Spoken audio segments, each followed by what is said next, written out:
This is my first. Good. So welcome. We're here for our third Metro Chat with candidates vying to become the Mayor of Vancouver in the November 15th municipal election. So we have invited candidates in to answer questions from our readers. So keep those coming in on Twitter, Facebook, and in the comment section of these articles.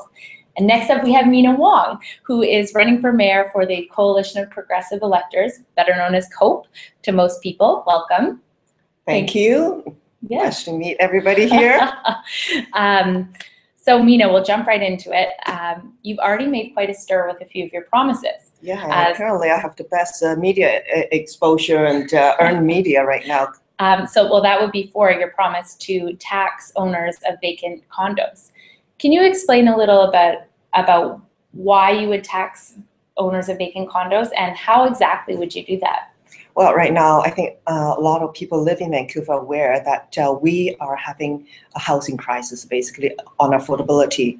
And a lot of people are being priced out of the city. They grew up here, and yet they cannot have family here, and then they have to move away to Surrey or other places to raise a family. Or people who grew old here, who have spent their decades of their lives here, and they cannot afford to grow old and live here with their neighbors and with their community.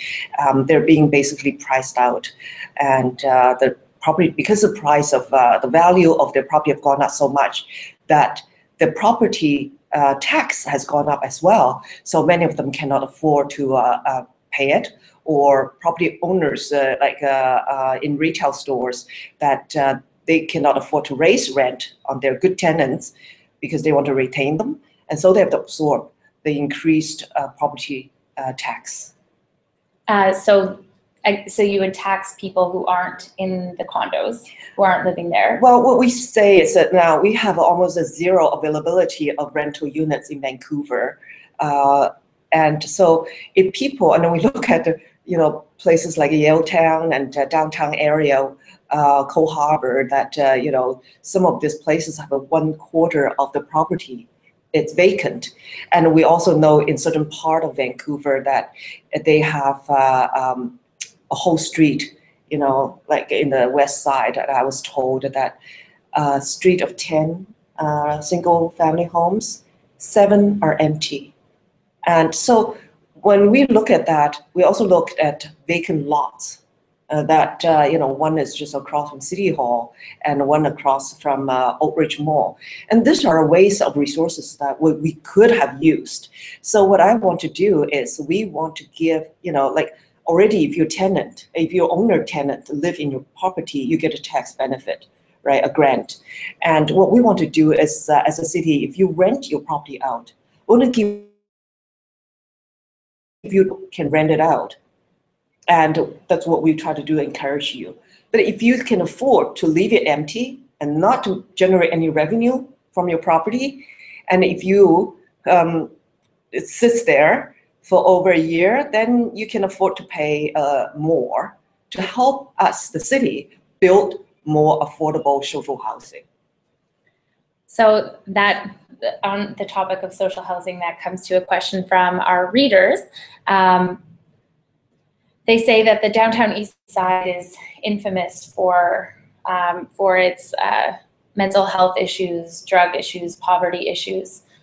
What would COPE do to housing problems there? Well, we believe housing is the home first, and when people are being evicted or renovated out of their place, they end up on the street. That's why we see so many more people ending up on the street now. We have a record-breaking, actually, in history, that of homeless people right now on Vancouver Street. So to help solve that problem, we believe a city need to get in providing affordable housing. And it's like a part of an infrastructure that city needs to build.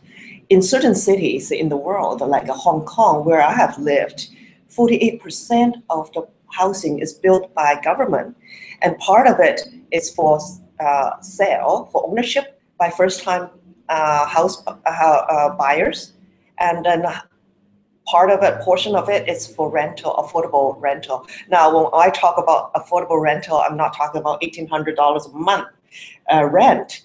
Affordable rental, the definition means 30% of a person's income goes to accommodation. So this morning we were at an Endowment Institute discussion between the candidates, and you were there as well. And you put in some digs at the developers who do build. You know, you said Cole Harbour with these towers was more like Cold Harbour, and you criticized the $25,000 lunches that developers had paid to have lunch with our current mayor. How do you play nicely with developers if you are elected to convince them to build this affordable housing, which we don't have enough of now? What I believe is neutrality, that as a city government, as a political party, that once we're elected, we could make the best decision for our city. So I don't believe in accepting developer donations. So COPE, our party, don't do that. We don't accept money donations from developers because we think there's a potential conflict of interest. Because as a city council and the mayor, you need to approve the development applications from developers. So when you accept money from them, you may not be in a position to say no or to think what is the best for the city. So I believe the city has a role to play in providing affordable housing in Vancouver, such as, for example, in Vancouver or in Singapore or in London, in European countries. Many of them are engaged because they see housing as part of a city's infrastructure. And I know a lot of people think that, government should never put their hands on real estate development. But this is not real estate development. This is a city's infrastructure. By providing affordable housing, we house people so they have secure home.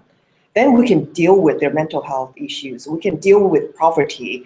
We can deal with other social economic challenges that these people face because we know where they live and we know how to provide the services they need. And so you did say in that question, COPE doesn't accept developer donations. Would you support, if you were elected, would you support an online public lobbyist registry? So everyone who lobbies the government is registered and anyone can see.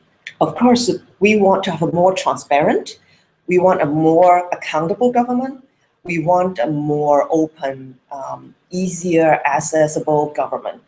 And right now, our current government spent $2.2 million on PR staff only. We're not even talking about the corporate communications department and their budget. So I really believe this is preventing people from engaging in civic affairs and from getting information that they need to understand how the government make their decisions. For example, on betting process, like how city lands are being bet on by developers and then how they're being developed, what kind of tax breaks they're getting for such as density and such as a so-called affordable housing. And I have a big issue with the STIR project that provides so-called affordable housing, and that is sometimes as high as $1,800 and $1,100 for a bachelor. That's not affordable to a lot of people. Not to me either.